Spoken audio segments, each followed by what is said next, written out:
చూడండి work power ఎనర్జీలో next topic coefficient of restitution. కొలిజన్స్లో next topic coefficient of restitution.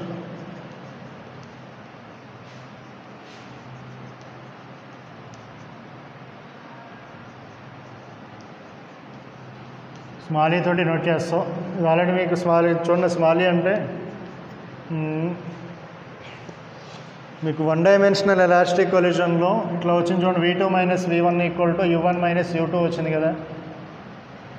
One dimensional elastic కొలిజన్లో V2 - V1 = U1 - U2. దీన్ని ఏమంటాం? Relative velocity of approach before collision, relative velocity of separation after collision. ఈ రేషియోని V2 - V1/U1 - U2 ఈ రేషియోని coefficient of restitution అంటాం. Coefficient of restitution. So ఇదేం చెప్తుందంటే, సపోజ్ ఒక బాడీని ఒక ఫ్లోర్ మీద డ్రాప్ చేసామనుకో, సిమెంట్ ఫ్లోర్ మీద డ్రాప్ చేస్తే ఏమవుతుంది? కొంత హైట్ వరకు రైజ్ అవుతుంది, రీబౌన్స్ అవుతుంది. అదే శాండ్ మీద డ్రాప్ చేసామనుకో, రైజ్ అవుతుంది, రీబౌన్స్ అవుతుంది, అవ్వదు. సో అంటే నేచర్ ఆఫ్ ది సర్ఫేస్ మీద డిపెండ్ అవుతుంది అనమాట కోఎఫిషియంట్ ఆఫ్ రెస్టిట్యూషన్ అనేది. నేచర్ ఆఫ్ ది సర్ఫేస్ గురించి చెప్తుంది.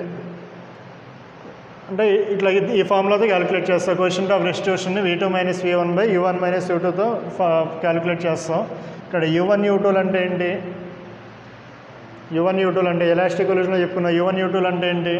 U1 అంటే ఫస్ట్ బాడీ యొక్క velocity before collision, second body యొక్క వెలాసిటీ ఆఫ్టర్ కొలిజన్.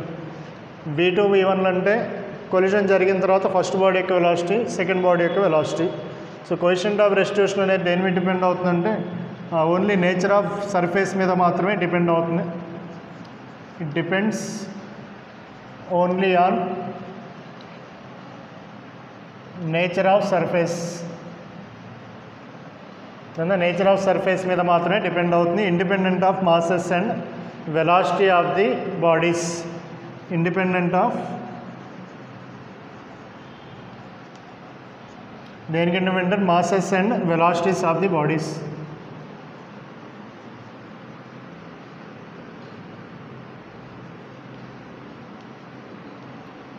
చూడండి, దీనికి వాల్యూస్ ఉంటాయి. Equal to some perfectly elastic collision తీసుకున్నాం అనుకో. ఈ పర్ఫెక్ట్లీ ఎలాస్టిక్ కొలిజన్లో ఏమని ప్రూవ్ చేసాం? V2 - V1 = U1 - U2 అని ప్రూవ్ చేసాం. సో రెండు ఈక్వల్ అయితే ఈ వాల్యూ ఎంత వస్తుంది? 1 వస్తుంది. Equal to 1 for perfectly elastic collision.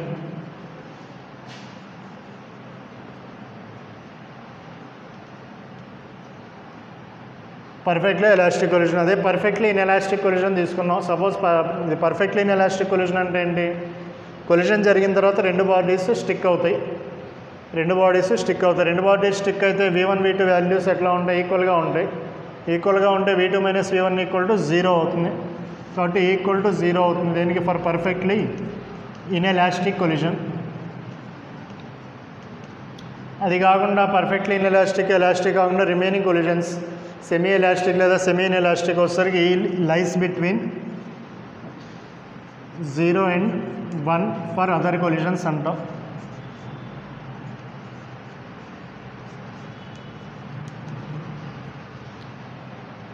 ఇది కోఎఫిషియంట్ ఆఫ్ రెస్టిట్యూషన్కి యూనిట్స్ ఏమైనా ఉంటాయేమో? దీనికి యూనిట్స్ ఏమీ ఉండవు. So coefficient of restitution is the ratio of relative velocity of separation to the relative velocity of approach. So ఈ దేని మీద డిపెండ్ అవుతుందంటే నేచర్ ఆఫ్ ది సర్ఫేస్ మీద మాత్రమే డిపెండ్ అవుతుంది. So next values perfectly elastic అయితే ఈక్వల్ టు 1, ఇన్ఎలాస్టిక్ అయితే 0.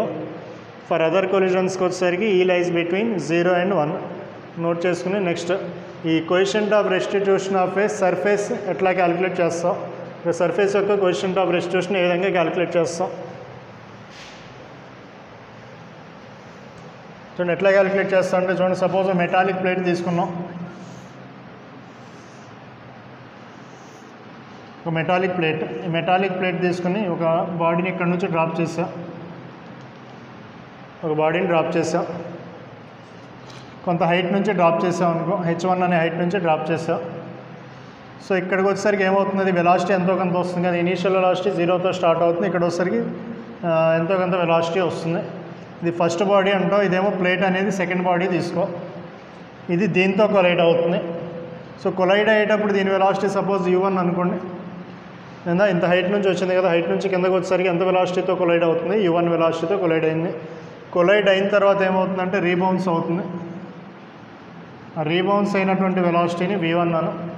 So ఎంత హైట్ రైజ్ అయిందంటే h2 అనే హైట్ రైజ్ అయింది. So coefficient of restitution calculate చేయి. ఈక్వల్ టు ఫార్ములా ఏంటి, v2 minus v1 by u1 minus u2. Then so u2 v2లు అంటే ఏంటి, సెకండ్ బాడీ వెలాసిటీస్ కదా before and after collision. Second body ఇదేగా తీసుకుంది, నువ్వు మెటాలిక్ ప్లేట్ తీసుకున్నావు. మెటాలిక్ ప్లేట్ ఎట్లా ఉంది, రెస్ట్లో ఉంది. సో రెస్ట్లో ఉంది కాబట్టి v2 equal to u2 equal to ఏం తీసుకోవచ్చు, 0 అని తీసుకోవచ్చు. తీసుకుంటే ఎంత వస్తుంది, మైనస్ v1 బై u1. ఇక్కడ చూడండి u1 అనేది పాజిటివ్ తీసుకున్నావు అనుకో, v1 అనేది నీకు ఆటోమేటిక్గా నెగిటివ్గా అయ్యేది, ఆపోజిట్ డైరెక్షన్లో ఉన్నాయి కదా. ఇక్కడ ఆల్రెడీ మైనస్ ఉంది, మైనస్ తీసేయచ్చు కదా ఇది. ఎందుకు u and v are in opposite directions కాబట్టి తీసేవరకు equal to some v1 by u1 వస్తుంది.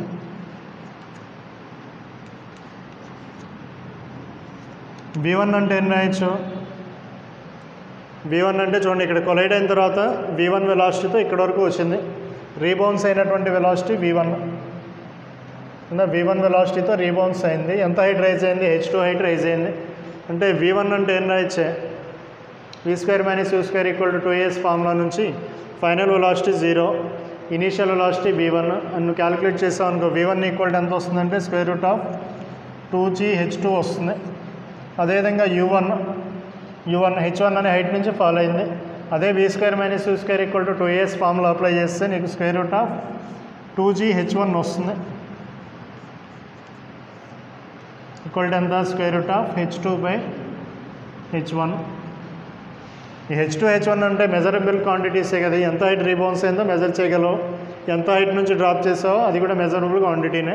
ఆ రెండు సబ్స్టిట్యూట్ చేస్తే నీకు వాల్యూ వస్తుంది అనమాట, కోఎఫిషియంట్ ఆఫ్ రెస్టిట్యూషన్ వాల్యూ వస్తుంది. దీన్ని ఈ విధంగా క్యాలిక్యులేట్ చేస్తా కోఎఫిషియంట్ ఆఫ్ రెస్టిట్యూషన్ వాల్యూని. తర్వాత సపోజ్ ఇన్ టర్మ్స్ ఆఫ్ అదే వాల్యూని ఇన్ టర్మ్స్ ఆఫ్ టైమ్స్లో, coefficient of restitution value in terms of time. చూడండి h1కిను హైట్కిను టైంకి రిలేషన్ ఏంటి, ఫ్రీలీ ఫాలింగ్ బాడీలో h equal to half GT² కదా, h equal to half GT². Same h2 అన్న అదే కదా, కింద నుంచి పైకి త్రో చేసావు. s equal to ut plus half t² తీసుకుంటే నీకు h equal to half GT² వస్తుంది. అంటే h proportional to t², root h proportional to tనేగా వచ్చేది. అంటే ఇక్కడ h2 బై h1 ప్లేస్లో సపోజ్ ఇక్కడ నుంచి ఇక్కడ రావడానికి టైం t1 సెకండ్స్, రీబౌన్స్ ఇక్కడ నుంచి ఇక్కడికి వెళ్ళడానికి t2 సెకండ్స్ పట్టింది అనుకోండి. ఏమని రాయొచ్చు, h2 అంటే ఎంత రాస్తా, h2 h proportional to t కాబట్టి ఏం రాయొచ్చు, that equal to t2 by t1 అని రాయొచ్చు. దాని ఇన్ టర్మ్స్ ఆఫ్ టైంలో ఫార్ములా ఉంది కదా direct, h equal to half GT², దాని నుంచి h proportional to t². So root h equal to 2, root h ప్లేస్లో t సబ్స్టిట్యూట్ చేయొచ్చు. h2 అనే హైట్కి రీబౌన్స్ అవడానికి t2 టైం పట్టింది, h1 హైట్ కవర్ చేయడానికి t1 సెకండ్స్ పడితే ఆ h2 బై h1 ప్లేస్లో t2 బై t1 రాసుకోవచ్చు. నోట్ చేసుకోండి.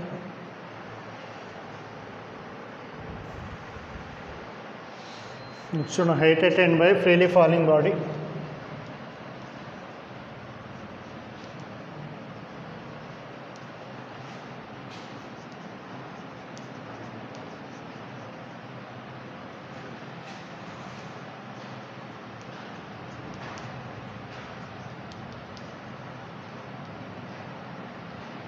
సో నెక్స్ట్ టాపిక్ చూడండి, height attained by freely falling body after n rebounces. చూడండి ఒక బాడీని కొంత హైట్ నుంచి డ్రాప్ చేసా, h0 అనే హైట్ నుంచి డ్రాప్ చేసా. ఏమవుతుంది, ఇక్కడ నుంచి ఫాల్ అయిన తర్వాత దీంతో కొలైడ్ అయిన తర్వాత ఏమవుతుంది, కొంత హైట్ రైజ్ అవుతుంది. రైజ్ అయినటువంటి హైట్ h1 అనుకోండి, ఆ తర్వాత ఇక్కడ నుంచి మళ్ళీ కిందకి డ్రాప్ అవుతుంది, కొలైడ్ అవుతుంది. ఈ సర్ఫేస్తో కొలైడ్ మళ్ళీ కొంత హైట్కి రైజ్ అయింది అనుకోండి. కదా ఇక్కడ నుంచి డ్రాప్ అయ్యి ఈ హైట్, ఇక్కడ నుంచి డ్రాప్ అయ్యి ఈ హైట్, మళ్ళీ ఇక్కడ నుంచి డ్రాప్ అయ్యి ఈ హైట్. అట్లా సమ్ n రీబౌన్సెస్ అయిన తర్వాత ఎంత హైట్ని అటైన్ చేసుకుంటుంది. ఆఫ్టర్ n రీబౌన్సెస్ తర్వాత దానికి ఎంత హైట్ అనేది వస్తుంది. చూడండి ఇనీషియల్గా ఎంత హైట్ నుంచి డ్రాప్ చేస్తున్నాం, h0. సో ఇక్కడ నుంచి ఇక్కడ డ్రాప్ అయ్యేసరికి ఎంతో కొంత వెలాసిటీ వస్తుంది కదా. బిఫోర్ కొలిజన్ వెలాసిటీని ఏమని తీసుకున్నాం మనం, u1 అని తీసుకున్నాం. సో ఎంత వెలాసిటీతో రీబౌన్స్ అవుతుంది, ఫస్ట్ బాడీ యొక్క వెలాసిటీ, ఫస్ట్ బాడీ యొక్క వెలాసిటీ ఇది ఫస్ట్ బాడీ, ఇది సెకండ్ బాడీ. సెకండ్ బాడీ ఇప్పుడు రెస్ట్లోనేగా ఉండేది. సెకండ్ బాడీ అంటే గ్రౌండ్ సర్ఫేస్ అనమాట. ఇది దాని గ్రౌండ్ సర్ఫేస్తో ఈ బాల్ అనేది కొలైడ్ అవుతుంది. సో ఫస్ట్ బాడీ అనేది బాల్, సెకండ్ బాడీ అనేది సర్ఫేస్. సెకండ్ బాడీ ఎప్పుడు రెస్ట్లోనే ఉంటుంది. ఫస్ట్ బాడీ యొక్క velocity before collision u1, collide అయిన తర్వాత రీబౌన్స్ అవుతుంది. చూడండి ఎంత వెలాసిటీతో రీబౌన్స్ అవుతుంది. Velocity of first body after కొలిజన్ని మనం v1తో డినోట్ చేస్తాం. సో v1తో రీబౌన్స్ అయింది. సో రీబౌన్స్ అయిన తర్వాత ఎంత హైట్కి వెళ్ళిందంటే h1 అనే హైట్కి వెళ్ళింది అనుకో. ఆ తర్వాత కింద ఫాల్ అయింది. ఫాల్ అయిన తర్వాత మళ్ళీ రీబౌన్స్ అయిన తర్వాత h2 హైట్, ఇట్లా ఇవన్నీ హైట్స్. చూడండి ఫస్ట్ ఈ రెండు కేసెస్ తీసుకుంటే coefficient of rest u1 equal to ఎన్ని రాయొచ్చు, h0, ఈ హైట్ h0 అనుకుంటే కిందకు వచ్చినప్పుడు వెలాసిటీ u1 అనుకుంటే u1 ఈక్వల్ టు ఎన్ని రాయొచ్చు, √2g h0 అని రాయొచ్చు. ఇది ఫ్రీలీ ఫాలింగ్ బాడీలో వస్తే మళ్ళీ డిరైవ్ చేయట్లా, డైరెక్ట్ ఫ్రీలీ ఫాలింగ్ బాడీలో రాసుకుంటా u1 equal to 2g into h0. ఎంత వెలాసిటీతో రీబౌన్స్ అవుతుంది అంటే v1ని ఎట్లా కనుక్కోవచ్చు అంటే ఈ ఫార్ములా నుంచి కనుక్కోవచ్చు. v2 minus v1 by u1 minus u2. ఈ సెకండ్ బాడీ రెస్ట్లో ఉంది కాబట్టి ఇవి జీరోస్. కాబట్టి v1 ఈక్వల్ టు ఎంత వస్తుంది, మైనస్ e ఇంటూ u1 కదా వచ్చేది, మైనస్ e ఇంటూ u1 అంటే substitute g. v1 equal to minus e into u1 అంటే 2g h0. దెన్ ఇది v1 వెలాసిటీ. సో v1 వెలాసిటీతో ఎంత హైట్కి రైజ్ అవుతుంది h1. సో h1కి ఫార్ములా ఏం రాయచ్చే, ఇంత వెలాసిటీతో వెళ్తుంది పైకి. ఎంత హైట్కి వెళ్తుంది అంటే ఫార్ములా అంటే h equal to u² by 2g. కాబట్టి h1 ఈక్వల్ టు ఏం రాయొచ్చు అంటే v1² బై 2g అని రాయొచ్చు. మరి v1² అంటే ఏంటి, దీన్ని స్క్వేర్ చేసేందుకు ఎంత వస్తుంది, e² 2g h0 by 2g. ఇది క్యాన్సిల్ అయితే h1 ఈక్వల్ టు ఎంత అవుతుందమ్మా, e² ఇంటూ h0గా వచ్చేది. h1 equal to e² into h0. ఆ తర్వాత నెక్స్ట్ h2 క్యాలిక్యులేట్ చేయి. ఇదే విధంగా h2 క్యాలిక్యులేట్ చేయి. ఇప్పుడు ఈ బాడీ ఇక్కడ వరకు వెళ్ళిన తర్వాత మళ్ళీ కిందకేగా వచ్చేది. ఎంత వెలాసిటీతో కిందకు వస్తుంది, ఎంత వెలాసిటీతో కిందకి వస్తుంది, నీకు ఎంత వెలాసిటీతో అయితే పైకి వెళ్ళిందో అంతే వెలాసిటీతో కిందకు వస్తుంది. ఇది కూడా నీకు ఎక్కడ వస్తుంది, మోషన్ స్ట్రైట్ లైన్లో వస్తుంది. దాన్ని at any point velocity constant అని చెప్పి ప్రూవ్ చేస్తాం. ఇక్కడ v1తో పైకి వెళ్తుంది కాబట్టి v1తోనే కిందకు వస్తుంది. సో v1తో కిందకు వస్తుంది అంటే వెలాసిటీ ఎంత, v1 అనేది బిఫోర్ కొలిజన్ వెలాసిటీ v1 అవుతుంది. సపోజ్ రీబౌన్స్ అయిన తర్వాత వెలాసిటీ v2 అనుకున్నాం అనుకో, రీబౌన్స్ అయిన తర్వాత వెలాసిటీ v2 అనుకున్నాం అనుకో, v1 అంటే ఎన్ని రాయొచ్చు, ఇప్పుడు నువ్వు v1 అంటే ఎన్ని రాయొచ్చే, అదే మళ్ళీ క్యాలిక్యులేషన్ అదే క్యాలిక్యులేషన్. v1 అంటే ఎన్ని రాస్తా, √2g ఇంటూ ఇక్కడ h0 రాస్తా. u1 అంటే v1 అంటే ఎన్ని రాస్తా, 2g ఇంటూ h1 రాస్తా. తర్వాత ఈక్వల్ టు ఈ ఫార్ములా అప్లై చేయి, v2 minus v1 by u1 minus u2 apply చేయి. ఈ రెండు రెస్ట్. బిఫోర్ కొలిజన్ వెలాసిటీ ఎంత తీసుకుంటున్నా, v1 తీసుకుంటున్నా. కాబట్టి u1 ప్లేస్లో నువ్వేం రాసుకోవాలి, v1 రాసుకోవాలి. కొలిజన్ జరిగిన తర్వాత వెలాసిటీని ఏమని తీసుకుంటున్నా, v2 అని తీసుకున్నా. కాబట్టి v1 ప్లేస్లో v2 రాసుకో. దెన్ ఈ జనరల్ ఫార్ములా అంటే equal to v2 minus v1 by u1 minus u2. ఈ ఫార్ములా నువ్వు దేనికి అప్లై చేస్తున్నావు, ఇక్కడ అప్లై చేస్తున్నావు. ఇక్కడ v1 వెలాసిటీతో పైకి వెళ్తే అదే వెలాసిటీతో కిందకు వస్తుంది. కాబట్టి నువ్వు u1 అంటే v1 రాసుకోవచ్చు. నెక్స్ట్ v2తో పైకి వెళ్తుంది కాబట్టి v1 అంటే ఏం రాస్తా, v2 రాసుకుంటాం. అంతేనా, before collision v1, after collision ఎంత v2. ఆఫ్టర్ కొలిజన్ దేనిది, ఫస్ట్ బాడీ యొక్క వెలాసిటీ కాబట్టి ఫస్ట్ బాడీ యొక్క వెలాసిటీ ఆఫ్టర్ కొలిజన్ v1ని v2 అని రాయి. బిఫోర్ కొలిజన్ u1 ఏమని రాస్తున్నా, v1 అని రాస్తున్నాం. సో సబ్స్టిట్యూట్ ఈ రెండు జీరోస్గా ఉండేది. జీరోస్ అంటే ఈక్వల్ టు v1 అంటే v2 minus v2 by u1 అంటే v1. అంటే v2 ఈక్వల్ టు ఎంత వస్తుంది, e into v1 minus e into v1 అంటే ఎంత, 2g h1.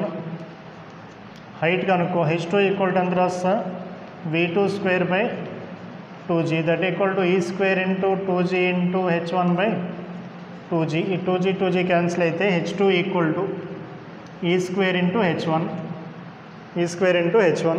మీకు h1 వాల్యూ తెలుసు. ఇక్కడ ఎంత వచ్చింది? h1 అంటే సబ్స్టిట్యూట్ చేయొచ్చు కదా ఇక్కడ. సో సబ్స్టిట్యూట్ చేసామనుకోండి ఎంత వస్తుంది చూడండి.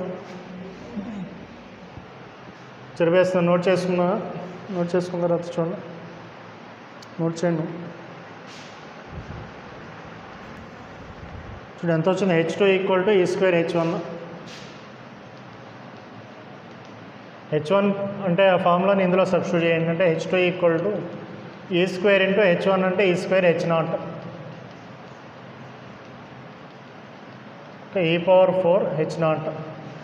చూడండి h1 ఎంత వచ్చింది మీకు? ఈ స్క్వేర్ h0 వచ్చింది. నెక్స్ట్ h2 అంటే e⁴ వచ్చింది. సిమిలర్లీ h3 ఎంత రాయొచ్చు? సిమిలర్లీ ఫస్ట్ ఎంత వచ్చింది? ఈ స్క్వేర్ వచ్చింది, ఆ తర్వాత ఏమో e⁴ వచ్చింది, ఆ తర్వాత ఎంత రావచ్చు? e⁴ రావచ్చు. సిమిలర్లీ hn ఈక్వల్ టు ఎంత రావచ్చు?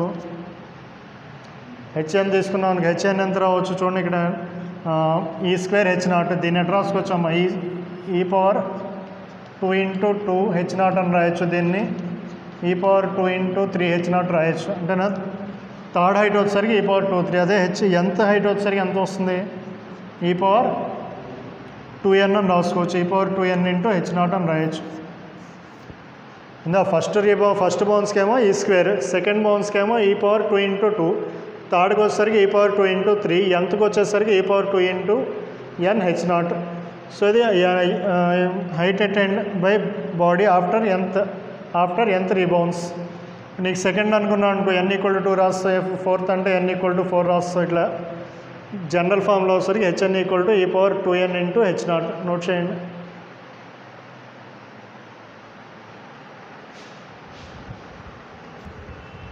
Next total distance.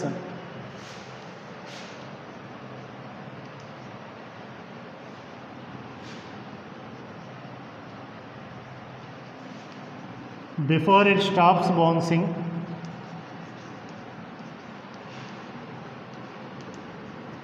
total distance travelled before it stops bouncing. చూడండి డయాగ్రామ్ ఎట్లా వేసుకున్నాం కదా. ఫస్ట్ ఇనీషియల్ హైట్ ఎంత? h0, ఆ తర్వాత హైట్ h1 అన్నాం, ఆ తర్వాత h2 అన్నాం. టోటల్ డిస్టెన్స్ అంటే ఏంటి? ఫస్ట్ ఎంత డిస్టెన్స్? ఈ డిస్టెన్స్. తర్వాత ఇక్కడ నుంచి రీబౌన్స్ అయ్యి మళ్ళీ అంతే డిస్టెన్స్ కదా కవర్ చేసింది. అంటే ఎంత రాస్తారు టోటల్ డిస్టెన్స్ అంటే? టోటల్ డిస్టెన్స్ అంటే h0. అంటే ఇక్కడ నుంచే నువ్వు డ్రాప్ చేసింది. ఇక్కడ నుంచి డ్రాప్ చేసిన తర్వాత ఎంత హైట్ వెళ్ళిందా? మళ్ళీ ఎంత హైట్ వెళ్ళింది? ఇక్కడ నుంచి డ్రాప్ చేస్తే h1 అనే హైట్కి వెళ్ళింది. హైట్కి వెళ్ళిన తర్వాత మళ్ళీ కిందకి రావడానికి ఎంత డిస్టెన్స్ కవర్ చేసింది? h1. అంటే h1ని 2 సార్లు కవర్ చేసింది. ఆ తర్వాత h1 నుంచి కింద పడిపోయిన తర్వాత h2, మళ్ళీ h2 కిందకి వచ్చింది. అంటే h0 ఒకటే ఉంటుంది, మిగతా అన్నీ ఎన్ని ఉన్నాయి? 2 ఉన్నాయి. ప్లస్ అండ్ సో ఆన్ ఇట్లా ఆగేంత వరకు బౌన్స్ అవుతానే ఉంటుంది. So h0 plus 2 into h1 అంటే ఏం రాయొచ్చే? ఈ స్క్వేర్ h0 కదా. h2 అంటే e⁴ h0. సిమిలర్లీ h3 అంటే రాసుకోవచ్చు కదా. సిమిలర్ h3 అనుకున్నాం మనకి ఎంత వస్తుంది? 2 ఇంటూ e⁴6 ఇంటూ h0 అవుతుంది. చూడండి ఇందులో ఏం కామన్ తీస్తా? h0 కామన్ తీస్తాం అనుకో, ఎంత వస్తుంది? 1 plus 2e square plus 2 into ఇంతగా 2 into e⁴ plus and so on that equal to h0 into 1 plus ఇక్కడ ఇందులో ఏం కామన్ తీయచ్చు? 2e స్క్వేర్ కామన్ తీయచ్చు కదా. 2e స్క్వేర్ కామన్ తీసాం అనుకో 1 ప్లస్ అక్కడ ఎంత ఉంటుంది? ఒక ఈ స్క్వేర్ పోయింది, ఈ స్క్వేర్ పోతే ఇంకో ఈ స్క్వేర్ ఉంటుంది. ప్లస్ తర్వాత ఏం రావచ్చు? ఇక్కడ ఎంత ఉంది? 2 ఇంటూ e⁴6 ఉంటుంది అన్నా కదా. ఇక్కడ 2 into e⁴6 plus and so on అని తీసుకున్నాం అనుకో. 2e స్క్వేర్ కామన్ తీస్తే ఎంత వస్తుంది? e⁴3 ఎంతనే? e⁴3 plus and so on. చూడండి ఈ సిరీస్ని అబ్జర్వ్ చేస్తే ఏ సిరీస్ అంటాం ఇది? దీన్ని అబ్జర్వ్ చేయి. రేషియో కామన్ కదా, రేషియో కామన్. ఈ స్క్వేర్ e⁴3/e స్క్వేర్ అంటే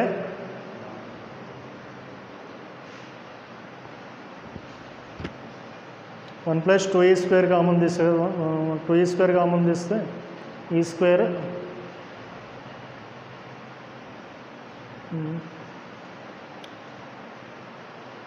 ఇక్కడ 4 కదా వచ్చేది, 4 కదా వచ్చేది, ఈ పవర్ 4 బై ఈ స్క్వేర్ అంటే ఎంత, ఈ స్క్వేర్ బై 1 అంటే ఈ స్క్వేర్, అంటే రేషియో కామన్గా ఉంటుంది.